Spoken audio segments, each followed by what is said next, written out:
I was listening to the story about, it was a story of a family in Washington, and the little boy called the Bigfoot the Cowboy Man. And he had, apparently it had made an effort to steal this kid.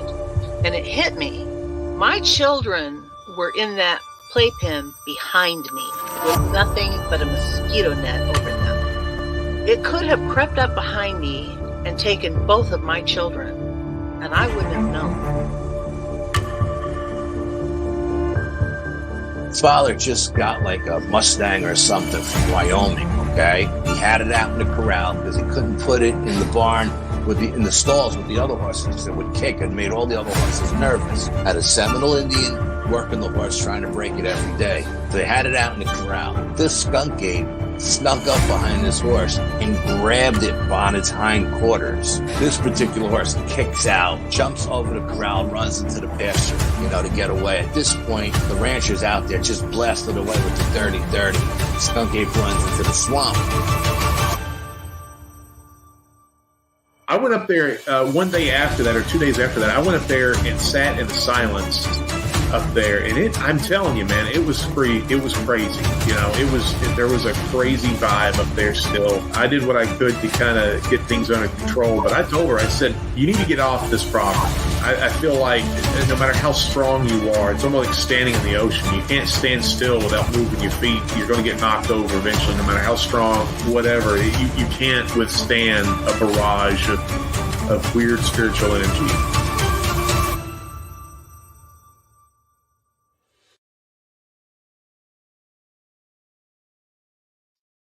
What's up, everybody? Hope everyone out there is doing well on this Tuesday evening.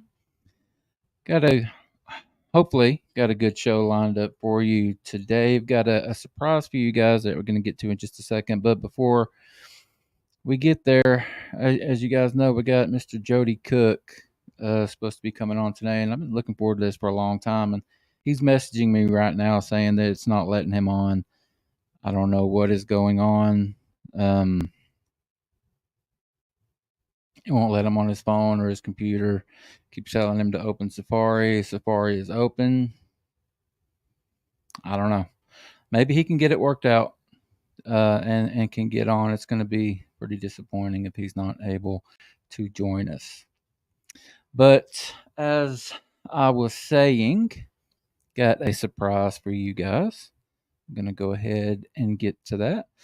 You guys know that I've been using a producer for a little while. I had been using Miss Lisa for a while, and those of you that are my regulars to the show, know that I've been doing it by myself for a little while because Lisa's just been busy.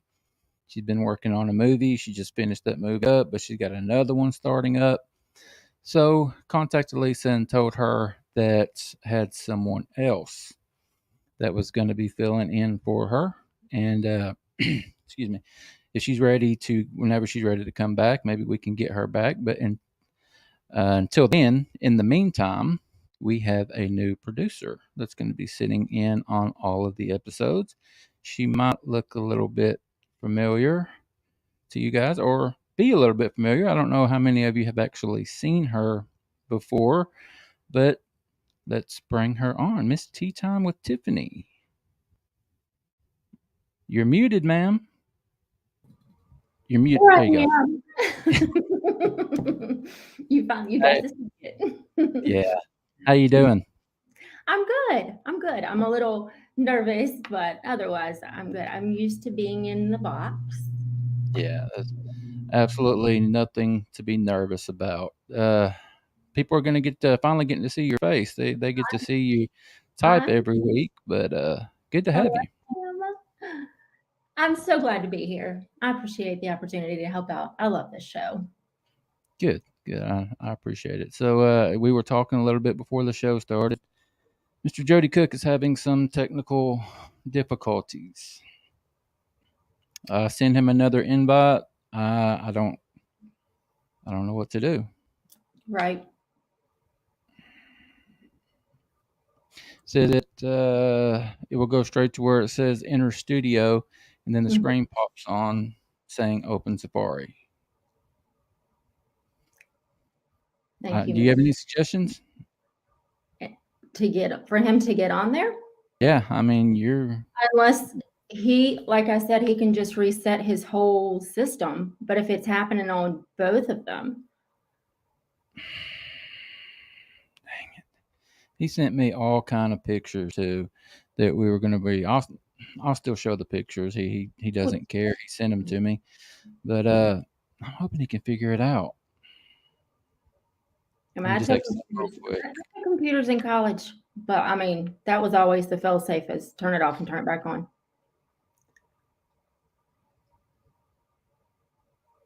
But I'm not 100% sure what could be going on with the systems if it's all of them. Maybe I could call him. I would try and call him. See if you could just do it over speaker phone.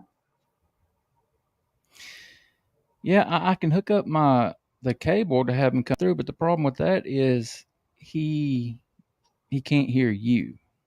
He can only hear me, and then he won't see the pictures that I'm sharing. Maybe we could do that. I'm asking him now if I can call him. Yeah, he doesn't have to hear me. It's okay. Let's do all this good stuff before we get going. All right, everybody, if you have not done so already, he is calling me. If you haven't done so already, hit that subscribe button, please. I'm going to connect this. There appears to be an issue with the internet everywhere. Really? Yeah, Naima just said, I just checked the internet and there appears to be a general issue with Safari and StreamYard. Are you using StreamYard? Yes, we are. I'm going to try to call him.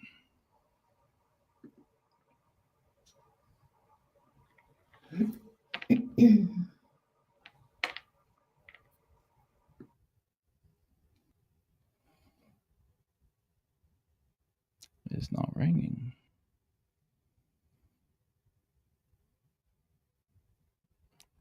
Hello? I don't know what is going on. Can you hear me, Jody?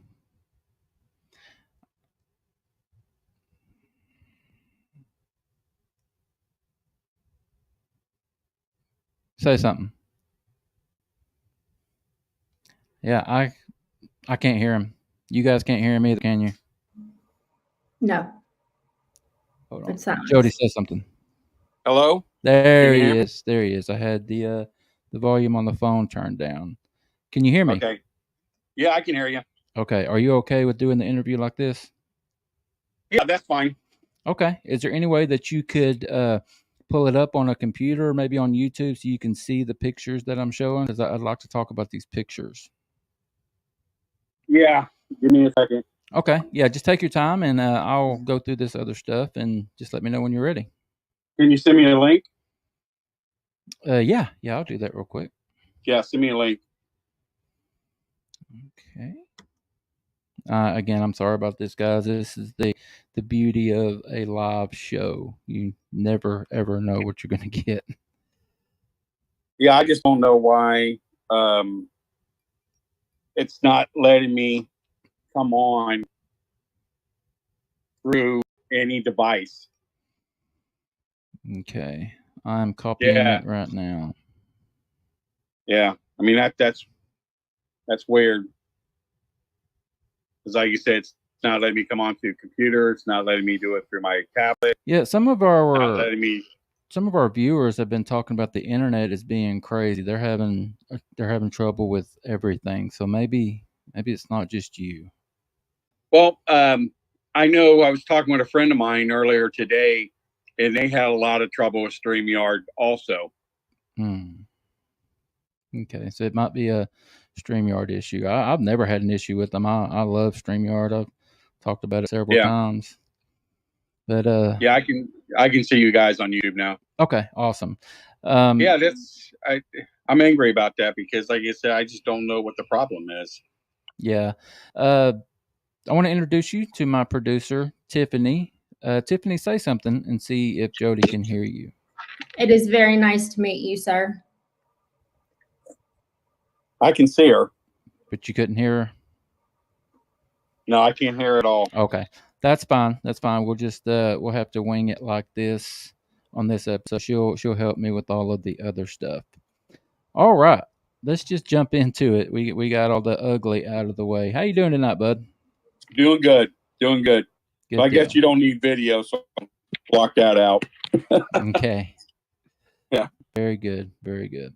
Yeah. All right, Jody. Let's just talk about the basics. How long have you been doing this? Looking into the Dogman, and what got you started?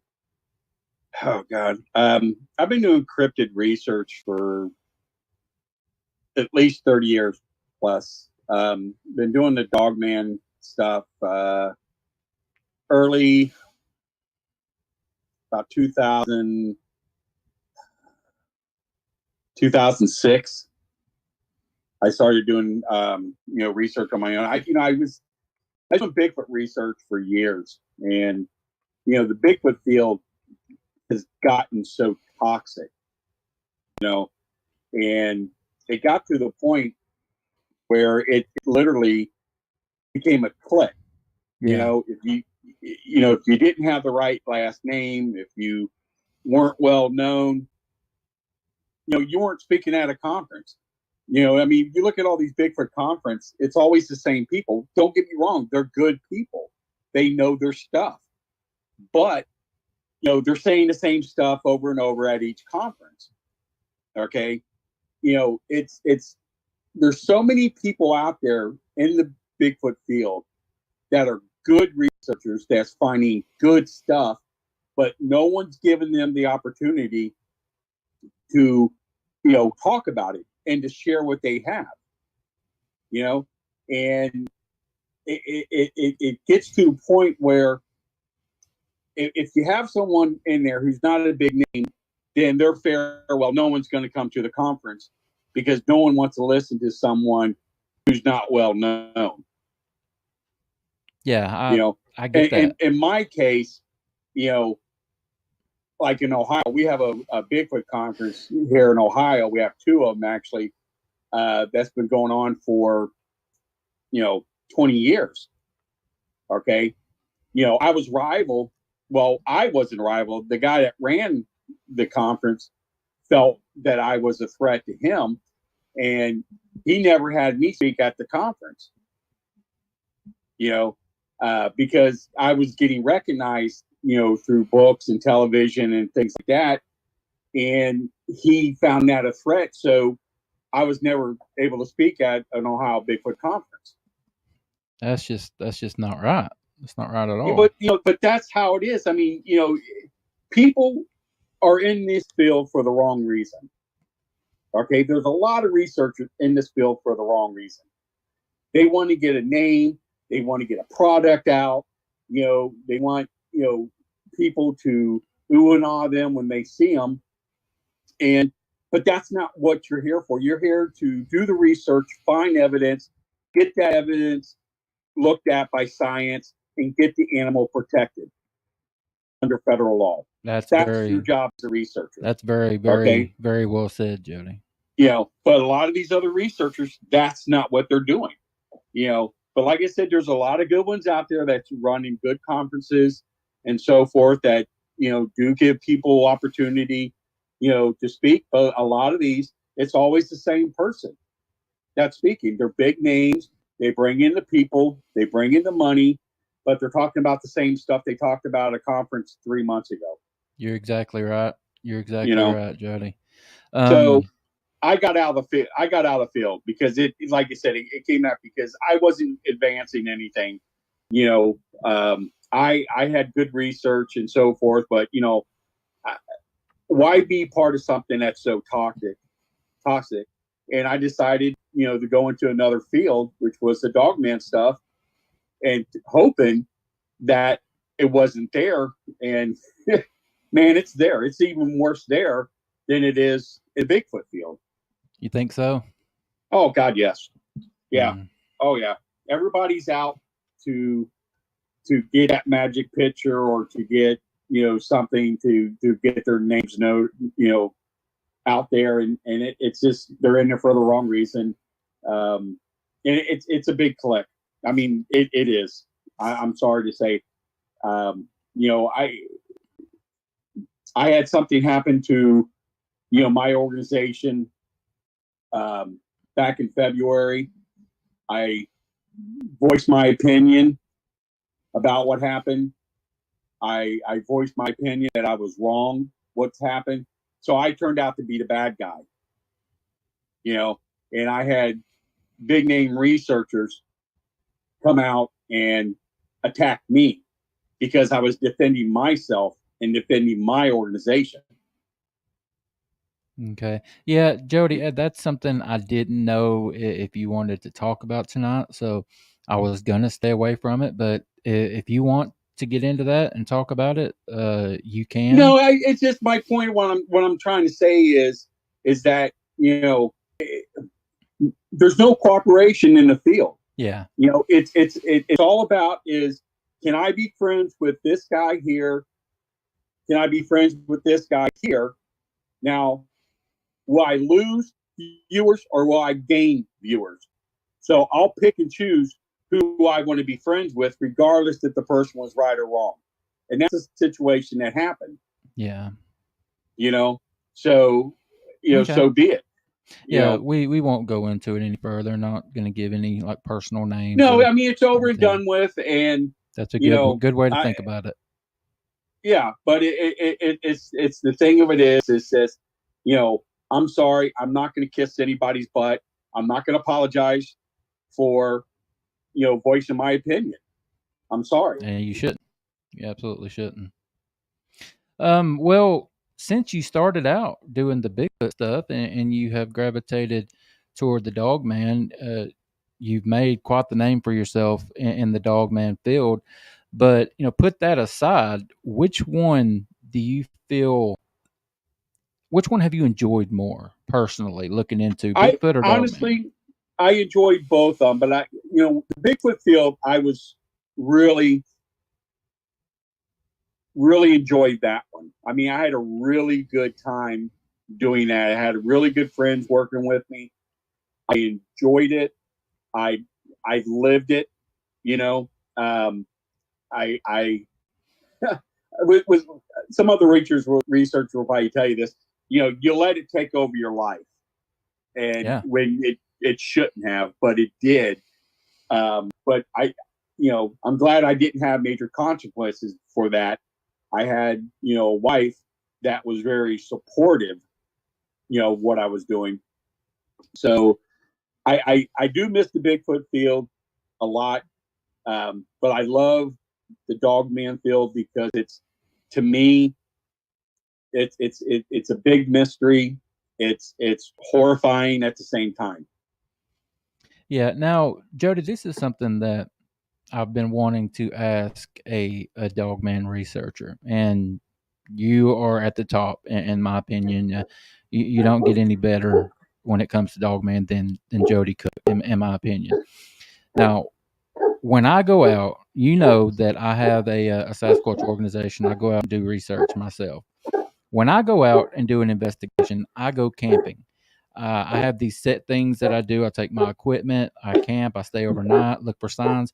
What do you do as a Dogman researcher on a typical investigation? Do y'all do night investigations, or do you just follow leads? The thing about Dogman field is, you know, with the North American Dogman Project, we did pie charts of sightings during the week, sightings on every hour, sightings monthly, yearly, you know, by season. And what we found out is there's no more sightings at night than there are during the day. There's no more sightings in the wintertime than they are in the summertime. Okay. So you can go out into the field during the day and do your research and find just as much evidence, like, you know, that you can at night. Okay. But what I found out is, you know, doing both actually is more benefit. Doing research during the day and then go do your night research in a different area within the same location. Okay. So one thing that is believed as far as Bigfoot research is you'll get more activity. I mean, it's not believed; it's a fact. It's what I found myself. You'll get more activity in a certain spot in certain times of the year. Right. So, are you? Because, and I believe it's because they're moving. They're constantly moving. They go where the food Right. is. Do you find that with Dogman, or is it all the time, like you said? I think it's all the time with Dogman. See, here's the thing with people. Well, let me say it this way. Here's the thing with I think a lot of researchers are confused with. Okay, they think Bigfoot probably sleeps during the day, Dogman sleeps during the day, and then they go do all their activity and hunting at night. Okay, I don't see it that way. You have to understand. Okay, you have an animal that's say Bigfoot that's 5, 6, 700 pounds. Okay, he has to have calorie intake in order to sustain himself every day. So he's going to spend every waking moment looking for food. So he may find food, eat it, sleep for a couple hours, get up and do the same thing all over again in a 24-hour period. He's not sleeping for 8 hours straight. Okay. He has to find that protein and that food to sustain him because you and I, I'm a big guy. I don't know about most other men, but 2 hours after we eat, 3 after we eat, we're hungry and we start to get weak, until we eat something. And that's how Dogman and Bigfoot is. He has to sustain himself. He's going to constantly looking for food. Same thing with Dogman. He may be a little bit different. He may be able to find a deer, eat the deer, sustain himself for 6 hours, sleep for a little bit and get back up and, maybe look for smaller rodents before he needs to find a much bigger, meal. Okay. Bigfoot's kind of different because he's more open to vegetation as well as meat products and, fish and things like that. So he has a little bit more of an effort he has to do to look for food. Yeah, he can eat greens, flowers, berries, stuff like that, but he still needs that protein from fish and he needs that protein from meat. And those two items are much harder for him to get than regular vegetation. Now, Dogman is a different situation. He's able to hunt. He is a hunter. So he's able to hunt for the food. He can move faster than Bigfoot when it goes to trying to get the prey that he needs. So he can get the smaller rodents like squirrels and rabbits and, maybe fox and other, smaller animals, compared with the bigger animals. Bigfoot's a little bit different, I think, when it comes to him on hunting. Okay, yeah, I'm on record saying, I've said it several times, and it's something that I truly believe. I believe fish is a huge part of Bigfoot's diet. I really do. I feel like it is. Do you think? I mean, does Dogman fish? Do they eat fish at all? Oh yeah, we found up in Salt Fork. We know there's a Dogman Salt Fork State Park, same park where there's a Bigfoot at. We found evidence of one being there. Okay, and we found a bunch of tracks, large canine tracks around an area that was just a pile of half-eaten fish. There were probably 30 fish in there. Wow. That were half-eaten. Yeah, we got pictures of it. We got pictures of the tracks that were next to it. It was a pretty big canine that actually did this.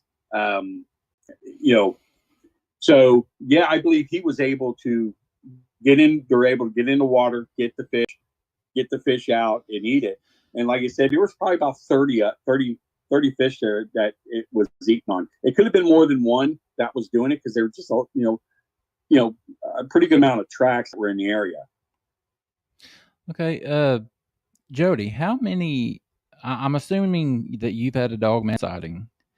Yeah. How many times have you seen one? I saw Dogman once, and I saw Bigfoot once. Okay. I saw Bigfoot when I was in the military on a military base. Dogman I saw on a Bigfoot investigation that we did in Moorhead, Kentucky at Daniel Boone National Forest. Okay, so you weren't looking for Dogman. You were looking for Bigfoot. No, I was not looking for Dogman. We were looking for Bigfoot. Ain't it weird how that happens? Yeah, and what was kind of weird about that, we believe that we did see a Bigfoot earlier that evening. When we were out there, we had the people from Flare with us that came out on the investigation with. They had a new flare that they wanted to test. It was a handheld flare that was made for military and law enforcement and fire only. It couldn't be sold to civilian. And it's basically a smaller version that is on an Apache helicopter. Wow. So the quality and the clearness of it was just, it was beautiful, So we were going down one of the trails and there was an open field. So the guy was just walking with the flare and he caught something. And what was so neat about this flare, it can measure an object, okay? And it can tell the distance. This thing was just beautiful. It's just like I said, what's on a Apache helicopter, and a lot of the military planes are able to do that. And he measured this thing at 4 feet, and it was sitting down. It was kneeling next to a tree. Huge. So I said, let me run out into the field towards it and see what happens. So I got halfway out to the field. It stood up. It measured at 8.5 feet and 3.5 feet wide. Oh, wow. And it moved back into the wood line as I was getting closer. So I had a radio. They told me, come back. So I started to come back, and it came back out again when I left. So for a second time, I went out, and it did the same thing. And then I came back, and it came back out and kneeled at the tree. It was watching us. So you really couldn't see it because it was at night, but you were able to see it really good on the thermal. So I said, let me run after it, towards it, and see what it does. Okay, if it comes after me or if it runs. So I ran, I just sprinted across this field. And I got within 10 yards of it. And it stood up and it turned around, went right in to the wood line. Now, understand it was dark. I had a flashlight on my head, so I was able to see just a little bit of it, but I couldn't tell what it was. Okay, but I was able to see the shadow of it, the silhouette of it move. But we believe it was we believe it was a Bigfoot for the simple fact of the size. Now, where was this at, Jody? This was at Daniel Boone National Forest. Okay. And like I said, the people of Flare, they got the video. We saw the video. They kept it. So they have it. So later that night, we broke up into 2 different teams. Now, Daniel Boone National Forest has 3 trails. They have a lower trail, middle trail, and upper trail. Okay. So we went on the middle trail. We went in about a mile in. Now, the guys with the thermal and stuff, they stayed on the lower trail.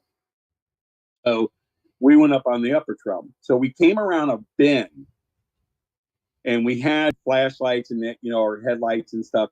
So we came around, we caught eye shine. We caught a deer. The deer looked right at us. Okay. So there was a bush behind the deer. So imagine this, the road, you had an open trail. You had the deer off to your left and a bush right behind that deer. So when the deer saw us, he looked at us, got spooked. He jumped over that bush. As he was jumping over, it was right there. It came up and grabbed it. We saw the arm literally grab the deer's body. Oh, wow. Okay. Long arm, had long fingers.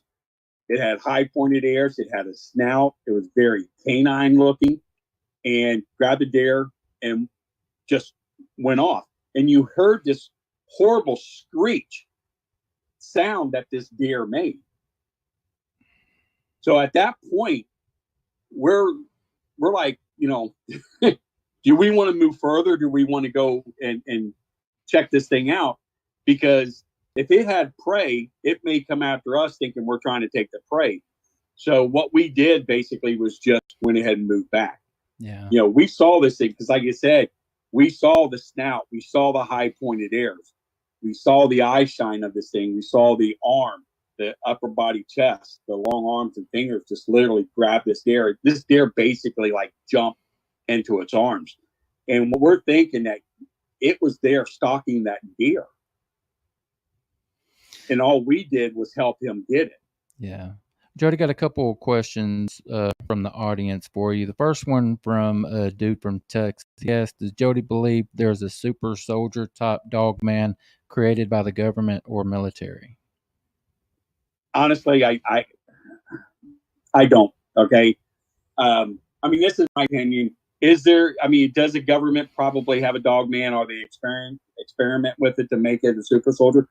I would not put it past the government. Okay.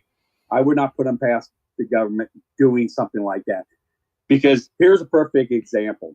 Okay. We all know the story about The Exorcist. Okay. It's a true story. The bed that boy slept in that was possessed and hit the furniture from that room is in a warehouse at Scott Air Force Base. Okay. So the Air Force has possession of that. Okay. So why would they have possession of a bed that is possessed with it other than trying to weaponize it? Hmm. So I don't think they do, but I wouldn't put it past them trying to do that. If that helps his question. Okay. Next question from Carson. Jody, what do you think of the indigenous people's thoughts on Dogman? Well, that's a real difficult question because there's a lot of tribes, you know, that has no knowledge of a dogman type creature. Okay. Now the Plain Indians and Indians out west, like in, you know, Utah and New Mexico and, you know, the Four Corners. Yeah, they all know about the skinwalker. Okay. But there's out east here, the only tribe in the east that I found that had any knowledge of a dogman type creature was the Shawnee. They had where they talked about the wolf that walks like a man. Okay. So, but here's the thing about the Shawnee. Okay, the Shawnee hate the white man. I mean, they literally hate the white man. So they have representations of Bigfoot, the wolf that walks like a man, and other mystical creatures, you can say. And they will not show to the white man what it looks like because they feel our evil will make it come alive. So no one knows what these representations look like. Okay, I'm gonna ask you one more from Carson, then we're gonna move to the pictures that you sent, if that's all right. Okay. Carson is asking Jody, Dogman is spirit or flesh and blood? What are your thoughts? Well, that's a good question because I think it's both. I think he's supernatural, and I also think he's flesh and blood. And I also think there's a big extraterrestrial aspect to it also. Really? Yes. Yes. I mean, I've talked to a lot of people in the military that had encounters with a alien type species of dogman. Wow. Of a wolf, rather. That's interesting. I've never heard that. Yeah. You hear it all the time with Bigfoot, but that's the first I've ever heard it with Dogman. That's interesting. Oh yeah, yeah. I mean, I've talked to high-ranking people in the military, all the way down to, you know, E5s, you know, sergeants and stuff in the military that has had encounters with these things. All right, let's move on to these pictures here, Jody, if that's all right. I'm gonna pull up the first one, the one that I think is the most impressive, and I believe you told me that it was from a trail cam, and you've got 3 different pictures, and I'm gonna show the least impressive all the way to the impressive. But when I start showing it, you can start talking, and I'll just move through the pictures. Okay. But just go ahead and jump in as soon as you're ready.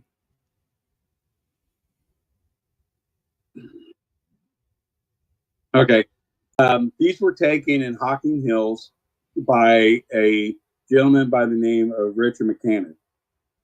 He had a trail cam set up. He has a cabin, and he's been getting all kinds of odd activity going around. So he set a trail cam up, and he was able to get this image. Now, if you look at the image real clearly, okay, you can see that it's wounded on the arm. There's gash marks on the arm. It does look like that. Yeah, there's gash marks. You can also see the teeth, but it doesn't have ears. Okay. Now the ears can be down for whatever reason because it's moving. We just don't know. So he has other pictures that he has gotten of this particular creature on this roll cam that he had set up. Where this thing, there's, like I said, there's a couple pictures where it was coming out of the wood line, like this one here. It was an opening where it took that picture, and like I said, you can see the wound on the arm, but it doesn't have a tail either. So, but like I said, it's an interesting picture. I've been to the area. You know, we've seen tracks there. He's got like some other videos. He's got like one video where he has like a video camera set outside his cabin, and where there's like a truck that's parked there, and there's a shed, and the lights on the shed, and you see the shadow up against the truck, and you can see, you know, the snout and the ears. But what's odd, you see the tail wagging. The thing's standing up, but you see the tail wagging, and you kind of see it look over the cabin where it's looking at his cabin, and then it moves back, and then you can see, like I said, you see the silhouette from the light that's hitting the shadow up against this white truck that's sitting there, and it's a big truck. So it's like the trailer part of the truck. So it's interesting, some of the stuff that he got up in that area. Yeah, I mean, interesting, you know, to say the least. I mean, I'm telling you, if there was any way that you could rule out man in costume, this is the evidence right here. This picture would be enough. Well, the thing, what makes the picture controversy? Okay, one, leave the picture that you have up. Okay, go back one. That one where you see the full view, and even in that picture there. Okay, no, the next one where he's got the full body shot. Okay, yeah, that one. Part of the problem is that people see the legs where it has knees like a human. Mm-hmm. Okay, well, that's not unusual for a type 3 canine. And you have the regular canine version that has more legs like a dog. The type 3 has legs that are kind of like more like a human. And I think this is definitely a type 3. Now, like you said, the picture where he's hidden in the weeds there, you got a really good view of the wound on the arm there. So, yeah, either he was in a fight with something, or maybe a shot. Yeah, you can see the wound right there. I don't know. It got into a fight with something. Yeah, Jody, what's your opinion? I know what people say as far as Bigfoot and trail cams. You know, it's believed the reason we don't have more trail cam pictures of Bigfoot is they somehow sense the infrared and stay away from it. Do you feel it's the same with the Dogman? Yeah, I do. And the thing of it is, trail cams are made from petroleum, and maybe it puts off the smell, of the petroleum, that they stay away from it. That could be another possibility.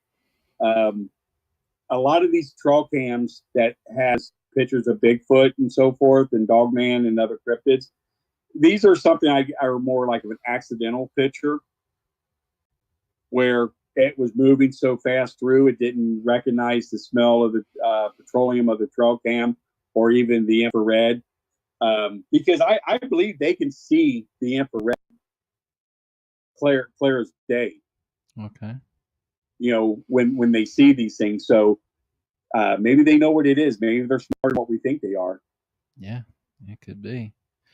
All right, I'm going to move on to the next set. And again, this is all the same type. I'm just going to move through them.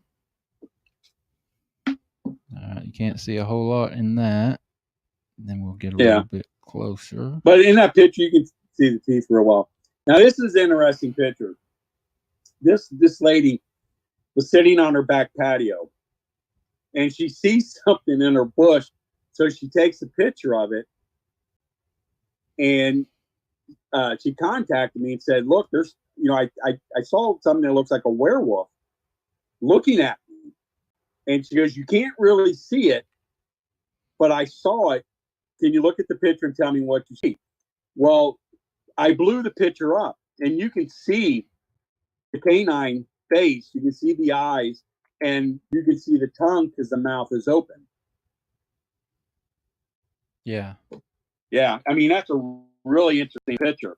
And she says she sees it every once in a while sitting there in the shade, and she can hear it pant, but it's never came anywhere towards her, towards the house or anything. It just normally stays in that area. Now, she has a small dog that won't go out into the backyard, but it never hurt the dog or ever went after the dog.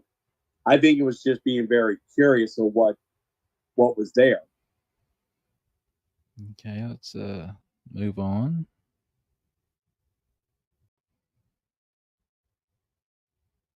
What do we have here? Oh, this, yeah. These next pictures are really interesting.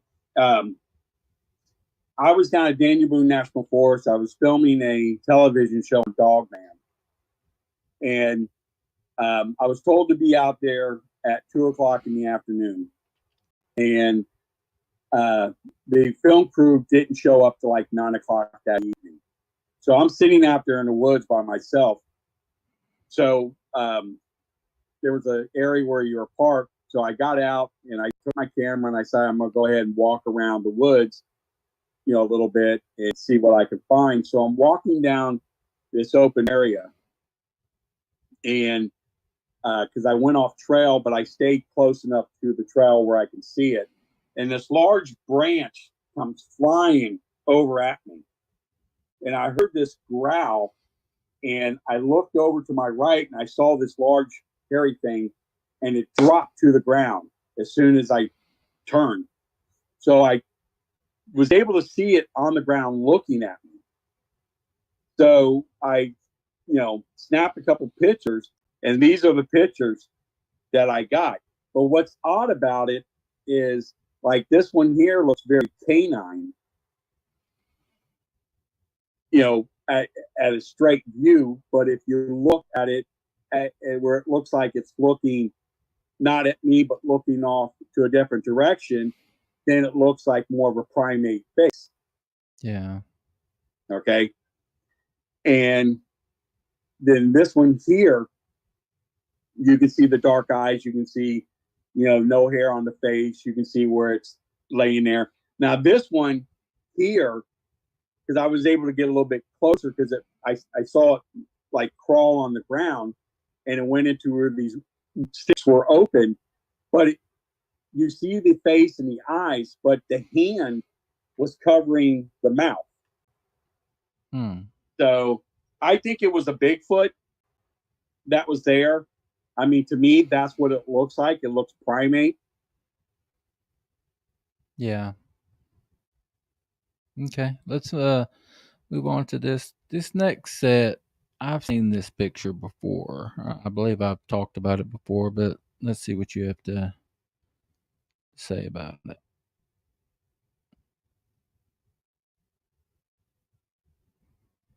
Yeah, the Joedy National Forest.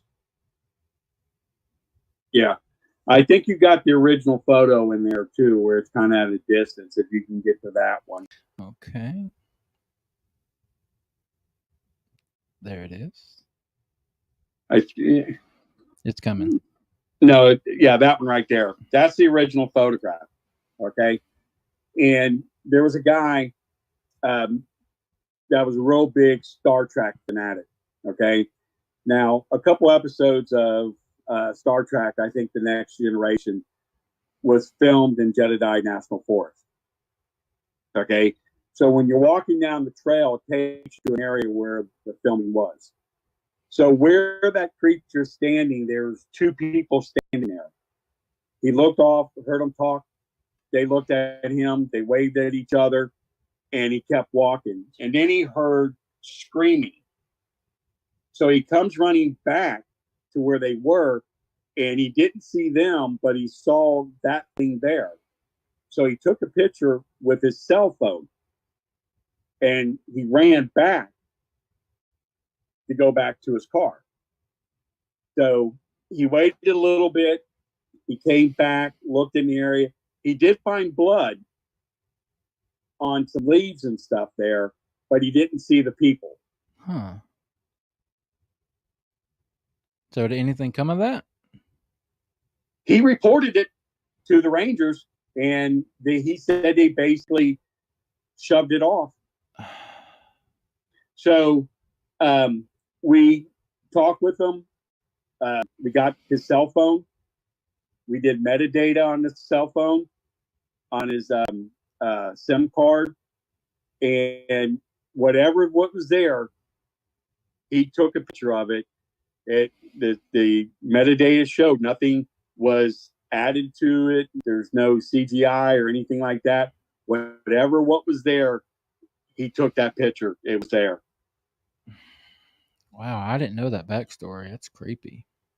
What's that? I didn't know the backstory to that. That's creepy. Oh yeah. That's a real interesting picture, and even with us trying to do some more research on it, his phone has been turned off, and we have no idea how to get a hold of him. We don't know if he's dead or alive because, like I said, his email's down, his phone is not working. I don't know. It's weird. I don't know if someone got to him or he just decided, because it terrified him, because he believed it killed two people. Wow. Yeah. Damn, I didn't know that. All right, this next set has really, really intrigued me. I was talking to Tiffany about it before we came on. Yeah, what is going on with this gravesite? Oh, the Akron, Ohio. Yeah. Okay. Now, where that grave is, there's a building. Okay. Now, that's the grave after they filled it back in. That's the grave it dug into. Okay. So, what it is that there's a casket below that. Okay, and they end up burying like the remains of, I guess, another family member that was cremated in there, but it was never removed. It was still covered with dirt. Whatever it was some reason was digging in there, and it dug pretty deep. You can see it tore that dirt up pretty well. Mm-hmm. Now there's a camera that saw it. Okay, so, and there's an actual video. So the video was sent to us. We went up there and we talked to them, and they told us this is not the first time that this thing has happened. They said it's a werewolf. It's been coming from the wood line. It's digging up the graves. They have called the police. They have called the DNR. When this happened, the police confiscated the video and told them they're not supposed to talk about this with anybody. But they talked to us anyhow, and they told us, it's not they saw the video. They said it was a werewolf type animal digging in that grave. They saw the video. Did you see the video? No, because the video was already confiscated by the time we got there. Compensated by who? The police. Oh, Well, they said it was the police that confiscated the video. damn it. So at that cemetery, there is a huge wood line right behind it. I mean, big old wooded area. So this thing was basically coming out of the wood line and coming in, digging in these fresh graves for whatever reason. Maybe it was smelling death. I don't know. I don't know why it was doing what it was doing, but it was digging in the graves. They said it's not the first time that it's happened. Now, it's not the first time that they've known about it happening. What about you? Have you heard of that before? For a Dogman, yes. For a Bigfoot, no. Because actually, I do have a picture of a Bigfoot in a cemetery here in Cincinnati, digging in the grave. Digging? Wow. Oh yeah. Now the cemetery, the last person buried in that cemetery was during the Civil War. Okay, so it's a very old cemetery. Right. The tombstones are concrete tombstones, the real old Gothic looking tombstones. Okay. And you have to walk up these steps to get to it. And we had a young lady that likes to film, take pictures of tombstones, Gothic stuff like that. She came up the steps, she saw it, snapped the picture, and ran and contacted us and told us, hey, this is what I found. She told a mutual friend who knew us, and that's how we got it. And I've got it. I should have sent it to you, but it's a really interesting photograph. I would love to see. I mean, that. It's very gorilla looking. Yeah, send that to me, Jody, when we get done, if you don't care. Got a question for you from my good buddy, Dr. John Branchok. And he asks, might have missed this question, but what is the difference between a werewolf and a dogman? It's a werewolf is something that transforms from one organism to the next, which is, your Lon Chaney werewolf. When people see Dogman, that's what they refer to Dogman as, a werewolf, because you look at Van Helsing werewolf, dog soldiers, just your typical werewolf, that looks like a wolf. And that's why people refer Dogman as werewolf, because that's how they can identify it as. Okay. Yeah, I mean that's a great question. Now, do you have the pictures of the animal digging in the cemetery? I've got one more set. Is this? Yep, sorry. Is that the one you're talking about, Jody? Yeah. Now, what's interesting about this picture, there's another one which is a black and white blown up. You can see the high pointed ears, and you can see the long fingers of this thing digging in the grave. Now, this is from the video that the girls took. Yeah. And you can see very good detail of this thing. Is that the same grave? Yeah, that's the same grave. All I did was blew the picture up and put it in black and white. Yeah, but this picture right here, that's the same grave that we were just showing? Yeah, that's the same grave. Oh, wow. I didn't realize that. See, it's that close to the building. Damn. So, I mean, it was in clear view. There, in the video, there's a car that's parked probably 15 feet away from them in the video. And when you see the video itself, I mean, you can get it's real quick, but you can see the detail of this thing because it's digging, because it's looking down, it's looking up, looking down and looking up. And this happened to be one of the stills of it looking up. Yeah, we just had a comment up there. I'm going to pull it back up. As soon as it pops up here, where did it go? Okay, Grasshopper says creature digging up grave on YouTube. Just watched it. Is that the video you're talking about? Did you know there was Yeah, yeah, Okay. yeah. It's a real interesting video. The thing of it is, the girls got really scared because they had a baby in the car with them. What it was is that one of their friends worked at a restaurant. She went to go pick her friend up, had the baby with her, and they go and they sit at the cemetery to eat lunch. I don't know why, but that's what they do because it's quiet there. And as they're pulling in, they see it and they turn their cell phone on and they're watching it and they pull their car away from it because they got scared. And if they would have kept their car in one position there and filmed it, we probably would have got much better video and, evidence of this thing. Yeah. We got another question for you. Looks like Dustin Starnes from Facebook is asking, I'm not very knowledgeable on Dogman, but is Dogman typically more aggressive than Sasquatch? I believe so.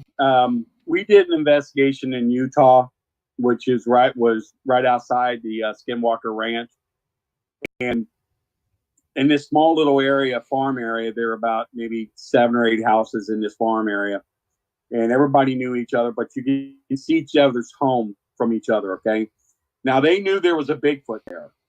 Okay, everybody saw it, but it never bothered the livestock. It never bothered them or anything. They would see it across the field. They would see it looking at the horses, things like that, but it just never bothered anybody. Then they start having livestock being killed, livestock being attacked. And we got some really horrific pictures of a horse that was attacked. And there's 5 claw marks where this horse was attacked from the front, where it's on its front chest. 5 claw marks. It looks like a hand, where it attacked this thing. And the daughters of this area saw it first. Now, the corral, the horses were in the corral, which was right next to where her back window was. The horses were going crazy. The security light pops on. The daughter looks out the window, and she sees this large wolf crawling on the ground next to the corral. And how she described it, she goes, it was like it was doing an army man crawl, is the way she described it. And she said it had high pointed ears and snout. She saw the tail. She said it looked like a wolf, but it was the size of a horse. And we have a really good picture of it that she drew. And the house, and we have pictures of this, where this thing would come up to the house and put its hand on the glass where it would look in.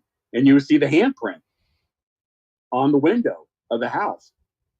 So, needless to say, they moved because their animals were being killed by this thing. So before they moved, they said one night they heard all this horrific screaming by 2 different animals, and everybody's coming out of the house because it's in the wood line there. And they said it was so loud it was like on a speaker. And they knew the one was a Bigfoot. They knew it was the Bigfoot. And the other one, they weren't sure what it was, but they believe it was this creature that was attacking their livestock. But after that, they never saw the Bigfoot again. Wow. For a year, they never seen it. But they kept seeing this thing coming up to people's house, attacking the livestock. So you think it's safe to say that it killed the Bigfoot? I believe it killed the Bigfoot. Oh. Because this thing would kill like fawns and baby deers and throw them in people's yards. We got another. Yeah, that's upsetting. Yeah, I mean it's crazy. Got another question. Dude from Texas asked, Jody, do you believe the population of cryptids is on the rise? Oh yeah. There's more and more people seeing these things. It's just not just Dogman, Bigfoot. It's Mothman. It's Goatman. It's lake monsters. I mean, there's just so many sightings. I mean, it's just unbelievable. I mean, here in Cincinnati, I'm not kidding. We've had 4 sightings of the rake. 4 sightings of the rake in this one particular area where this overpass is. We've had 4 different people, one of them being a police officer, saw this thing within a 7-day period. 4 sightings. And they described it as a rake, a very large, skinny, pale type animal. Got one last question here from the audience before we start to wrap it up. Dustin Starnes from Facebook is asking, would the Beast of Bray Road be considered a Dogman or a werewolf? The Beast of Bray Road is definitely a Dogman. It's definitely a Dogman. The phrase werewolf, okay, like I said, it's just what people describe the Dogman as, because he looks like your typical werewolf from the werewolf in the movies. Not like your Lon Chaney style werewolf, but like I said, the werewolf from like Dog Soldiers or Van Helsing, Bad Moon, things like that. That's where people are saying the werewolf, and that's why it looks so much like the Beast of Bray Road, the Michigan Dogman, and a lot of these other Dogmen. Okay. One last question that I have for you, Jody, and it is strictly a hypothetical, and I believe you've already answered it. I think I know the answer to this question, but strictly hypothetical, in your opinion, as someone that has researched Bigfoot and Dogman. So many people talk about this, but if it were to happen and a Bigfoot and a Dogman were to fight, who would win? Well, I thought about that question. Okay, Bigfoot obviously has the strength. Okay, the Dogman has the weapon, which is his claws and his teeth. Okay, I think if Bigfoot was able to get a strong hold of Dogman, he could probably kill him very easy. On one-on-one, I think it would be it'd be a fight where they would both walk away from it afterwards. But if it's more than one Dogman on the Bigfoot, I don't think the Bigfoot has a chance. Yeah, I would agree with that. Yeah, and let me tell you this interesting story. I'm real good friends with a veterinarian from the U.S. Forestry Service, and she told me that they've been finding bears that have been dug up when they were hibernating. Damn. Bears as big as grizzly bears, where their chest and their backs were snapped. Oh my God. Who told you this? A veterinarian from the U.S. Forestry Service, where they're finding bears, where these bears are being dug up from hibernation and killed. And why the hell are we not hearing that on the news? I don't know, because they're keeping it secret because they don't know what the hell's doing it. I mean, is it a Bigfoot digging up bear? And I mean, what animal is out there that's big enough to take an 800-pound grizzly bear and snap its back and chest and crush its chest? God. Okay. I mean, this is going on with black bear also. You just completely blew my mind, Jody. Yeah. I mean, I was like, man, are you serious? And it's like, yeah, we're finding them. And we've been finding them for years. And I mean, this is going on in Alaska. It's going on in the Pacific Northwest. It's happening out east. And if we were to go online and research it, we wouldn't find a damn thing about it. You won't find anything. You will not find anything. I tried to look for research on that, and it's even happened in Canada. And my only thing is, either it's a Bigfoot or there's another cryptid out there that's killing off things that are a threat to his food supply. That's scary. I mean, they're even killing the cubs. Yeah, that's terrifying to think of. If it's not a Bigfoot or a Dogman. I was like, yeah, honestly, I was like, are you kidding me? Because I eat this stuff up. And it's like, no.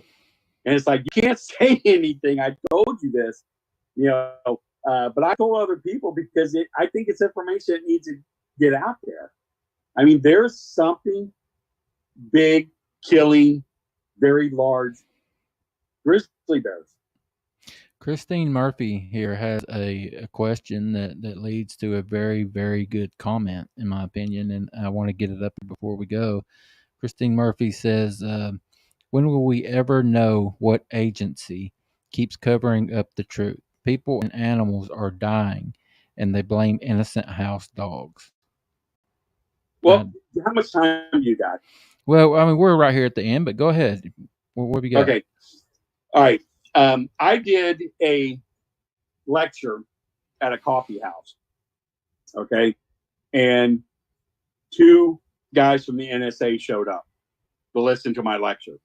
They let me know they're NSA. They showed identification and everything. My wife will tell you, will back it up. My brothers, everybody that will tell you. They sat in the back and took notes, okay, of the lecture. They came to me afterwards and said it was a good lecture. I jokingly said, if you want, I can give you the information. They said, don't worry, we already have it. Okay. And he said specifically, don't be surprised if the government agency comes and asks you for information on the subject. Okay. So about 7 or 8 months go by, and I get a call from a guy that says he's with the NSA. Okay. Now understand, the NSA is data collection. That's it. They're not like CIA or Homeland Security or anything like that. They're data collectors. That's it. Okay. So my first thought is, why is the NSA contacting me about this? Why wouldn't another agency do it? Okay. So the guy says, look, I want to talk to you about a subject, and I want to meet you where we can sit down and talk. I said, okay, fine. I said, I want to meet at a public area. And he said, not a problem. So we went to I met him at a restaurant, which was very public. Black SUV pulled up. 3 guys got out. He's talking with the 2 guys. He comes in, comes directly to me. I mean, didn't even ask or anything, contact me, anything, right in directly, sat at my table. Now, this guy was young. He was probably in his 30s, okay? GQ looking. I'm not kidding. I mean, he was dressed like he was in GQ magazine. The guy had a Mason's ring on his pinky, okay? Now, anybody that works for any federal agencies cannot wear that. They cannot wear jewelry except a wedding band. Okay, he had a really nice gold watch on. So he sits there and we're talking, and he goes, I want to show you some pictures. So he pulls out this picture of this dead Dogman.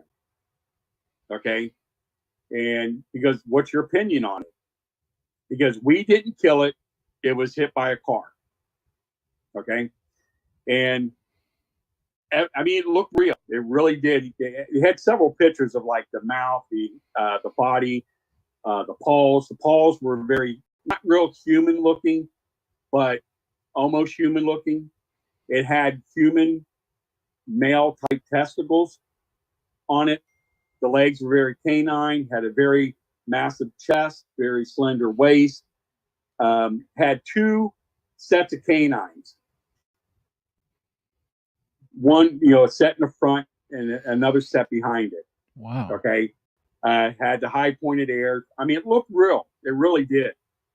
And then he showed me a picture of a skeleton of one. Okay. Now, let's jump back a year. Okay. I did a show about Dogman, and someone asked me about the clicking sound of Dogman when it stands up and goes down. And I said, I believe that Dogman has a separate set of joints that makes him go from all fours to stand up. So his arms are able to move like a human. And I believe his chest is a massive bone. And that's why it protects it when people say they shoot it and nothing happens. I think that like his sternum is a big bone going across the chest. Okay. And just smaller ribs on the side. He showed me a picture of a skeleton of a Dogman, and it had 2 separate sets of joints in the arm and 2 separate set of joints in the hip area. And it had a big boned chest. Everything that what I believe what a Dogman skeleton looked like a year prior was in that picture. Wow. Okay. So he asked my opinion on everything, and I told him, and it was over with. It was, I mean, he left. Okay. So I ran into a guy who was a retired federal agent, and I talked to him about it, and he goes, listen, let me tell you this. Every single federal agency can get any ID and badge from any other federal agency and say they're with that agency. It's allowed. So he said, the chances of that guy being from the NSA was probably not the NSA. He was probably with the CIA, or he was with Homeland Security, or he was with another type of federal agency. And they used the NSA, saying, you know, so the NSA can deny, hey, we don't have this guy working for us. Yeah. Okay. So, and that was it. That, I mean, I've never heard from him before. I mean, I don't know if I was being set up by someone playing a game, or, you know, someone just testing me, or what. I mean, honestly, I have no idea. I mean, the phone call was a no caller ID, so it had no phone number or anything that where it could be traced. Nothing. You know, I mean, I can't tell you what was real. You'll never about know. those, or what wasn't real about it. You'll never know, Jody. But I can tell you this. I've had some strange stuff happen. I mean, I've had my motor vehicle registration for both of my cars erased from the state of Ohio. Wow. Yeah. Yeah, you and I talked before, and you told me about a lot of the things. Yeah, I mean, that's happened to you. Oh yeah, I've had a lot of crazy. I've had SUVs sitting out in front of my house. When I would go out to confront them, they would take off. Here's a real quick one. I went out to start my car one morning. I left the keys in my car, and I ran back in to get my wallet. I was in the house no more than 30 seconds. Okay. I have a 150-pound German Shepherd that sits at the bay window. When anybody walks by or anything, he goes ballistic. Okay. I left my wallet on the kitchen table, walked through the living room, my dog was sitting at the bay window looking out. Go into the kitchen, grab my wallet. I'm walking back into the living room. My dog is on the floor. I mean, literally on the floor with his paws up to his face. Okay. And his ears were back. And I asked him, what's wrong? And he wouldn't say or do anything. I walk out, my car is missing. What? I was like, oh, crap, my car's gone. Okay. My dog would have went off. If somebody, I'm serious, he would have went off. Okay. He didn't go off. Something stopped and put my dog down. Okay. So I called the police. There was an active shooter that morning. So the police didn't get to my house till 9 o'clock in the morning. So the police officer said, you know, what does the car look like? And I told him, he goes, come with me a minute. So I get into a police car with him. We drive down to the end of the road, which is about a mile. And there's my car sitting there. And he goes, when we got the active call shooter this morning, I drove past your car and there was 3 guys and 2 vehicles from the DNR next to your car and didn't think anything of it. Okay. But he said that they were guys from the DNR next to your car there. So did the DNR take my vehicle? You know, I don't know, but the police officer confirmed that there was 2 DNR vehicles next to my car with 3 guys standing out next to it. My So, Jody, you know, I got to get you back, buddy. I'm going to try if you don't mind coming back, that is, I shouldn't speak for you. Would you like to come back? Oh no, I'll come back anytime. I mean, I love talking about this stuff. Okay, yeah, 'Cause I got a lot more stuff. yeah, You know, we've that, gone over. that I can tell you that will literally blow your mind away. That has happened. Yeah, I mean, to me, we as a show, we're booked through September, but I'm going to try to set up a special night to get you back and try to get you back soon. Yeah. Tell everybody where they can go to get a hold of you if they've had a sighting or just to check you out. Well, you can contact me through my Facebook page, or you can get a hold of me through any of the NADP pages on Facebook. You can go on our main webpage, www.NorthAmericanDogmanProject.com. There's a contact page on there. You can send a message through the contact page to have me contact you. Those are good ways. But like I said, fastest, easiest way is to contact me through Messenger on Facebook. Or you can send me an email at OC, the number 4, B as in boy, F as in Frank, S as in Sam, at hotmail.com. Okay. Send me that link, Jody, and I'll send you the link, and I'll send you that video when I'm done here. I'll put it in the show notes so everybody be able to get to you. And I'm going to contact you after the show and see if we can set up another interview. I mean, this is the best one we've done in a long time. It's just so much information, and I want to try to get you back as quickly as I can. And maybe we can get you on the computer this time so we can look at you. What's that? Maybe we'll be able to get you on the computer next time so we can look at you. Yeah, I mean, maybe we can try a different way than StreamYard, or maybe do it through a text or something. We can try it through there, or or maybe even through an email. Yeah, we'll figure something out. Yeah, we'll figure something out. All right, Jody, thanks so much, buddy, for taking the time to hang out. Good stuff. We'll be talking soon. All right, you have a good one. You too. Bye-bye. All right, bye. What do y'all think about that? That was insane. Tiffany, have you ever sat quiet that long? Well, always when I'm into this stuff. I was hoping for more interaction from you on your first show. Anytime we have to take a call-in guest, I don't know why, but they can't hear anyone else that's on.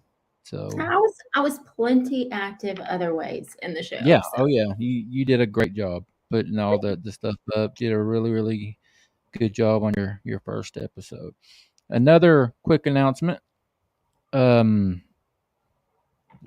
I mentioned earlier, we are booked all the way through September. Tiffany and I were talking, and we have decided to add a second weekly episode. And what we're going to do, we're not going to do it around the same time. We are going to try an early afternoon show. So every Thursday, starting this Thursday, so in 2 days, you'll get us again at 2:00 p.m. Eastern. That's Eastern Standard Time. So this coming Thursday, 2:00, you get us again. So from now on, as long as it goes well, we'll have 2 episodes a week, and Tiffany will be there for both of them. And I hope y'all will be too. Me too. You got anything you want to add before we get gone, Tiffany? No, just thanks for all the patience and the kind comments and showing me all the love. Very good. I do too. As always, guys, thank you so very much for hanging out and being respectful. And also a shout out to a dude from Texas who is not taking over. We've added him as a moderator. So he's going to be helping moderate the shows. So thank you very much for that, bud. Not to mention he's going to be coming on for an episode here soon. Talk about some of the stuff he's got going on out in Texas. So thank you, dude from Texas. Everyone else, thank you very, very, very much for all that you have done, all you continue to do, the support. Love you guys very much. And we'll see you next time. Y'all take care of each other. Take care of yourselves. Bye.